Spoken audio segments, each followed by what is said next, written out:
Ramaya Ramabhadraya Ramachandraya Vedase Raghunathaya Nathaya Sitaya Patihe Namaha.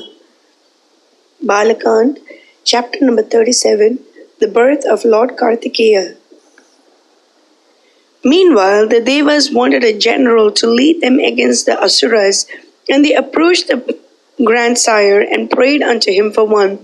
Lord, he whom you gave unto us to lead our armies is ever engaged in tapas along with his consort Uma. Advise us what to do next. Do we not look unto you for help, guidance, and support? The welfare of the worlds is dearer unto you. Do you point out the course of action that is best for us? The four-faced one calmed the fears of the Devatas and spoke to them encouragingly. The words of the Great Mother shall prove true, and you shall not have children born unto you of your own wives. Never shall it be otherwise. Now Agni shall bring forth a son of Ganga, who is even now purifying your worlds.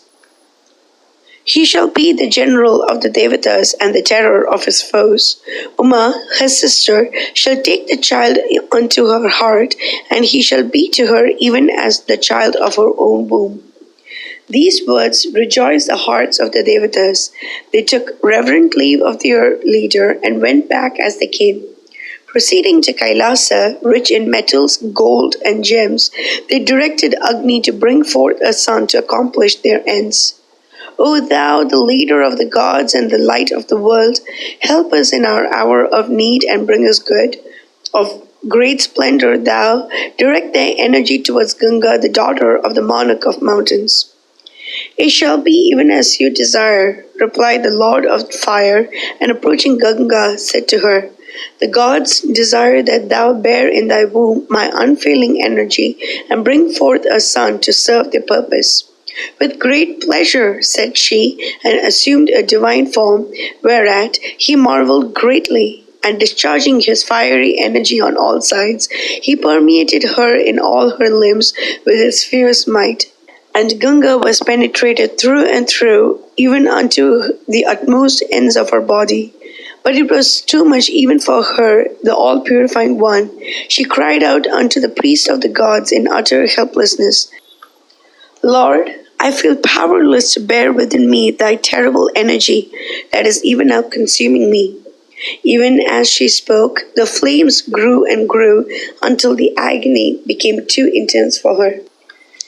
Thereupon Agni, out of great pity that wrung his heart, said unto her, If so, Ganga, let out that which is in thy womb at the foot of Himavan. Maybe it will relieve thee of your pain and misery. The holy river gladly hastened to obey him, and the refulgent embryo was directed through the various streams that had their origin in her.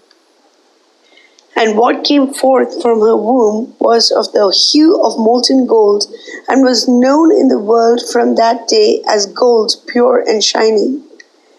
From the pungent element thereof were produced copper and black iron, while the impure parts of it were converted into brass and lead. Thus were the diverse metals brought forth into existence and grew apace. The mighty mountain turned of the color of gold.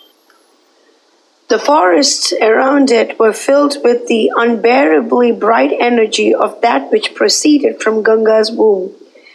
Thenceforth, that gold was known amongst men by the name Jatarupa, radiant even as fire. The trees, the grass, the creepers, and everything therein was converted into gold, Kanchana so called. Indra and the other gods arranged that the Kritikas should nurse the boy. They took him as their child, and upon a promise thereunto from the Devas, suckled him. This boy, said they, nourished by your milk, shall take your name, and the world shall know him as Kartikeya. Unparalleled shall be his renown in the worlds. The Kritikas washed him free and pure of the fetal impurities that adhered to his body when he dropped from the womb of Ganga at the foot of the Himalayas. Skanda he shall be called, exclaimed the Devatas, as he was dropped from the womb.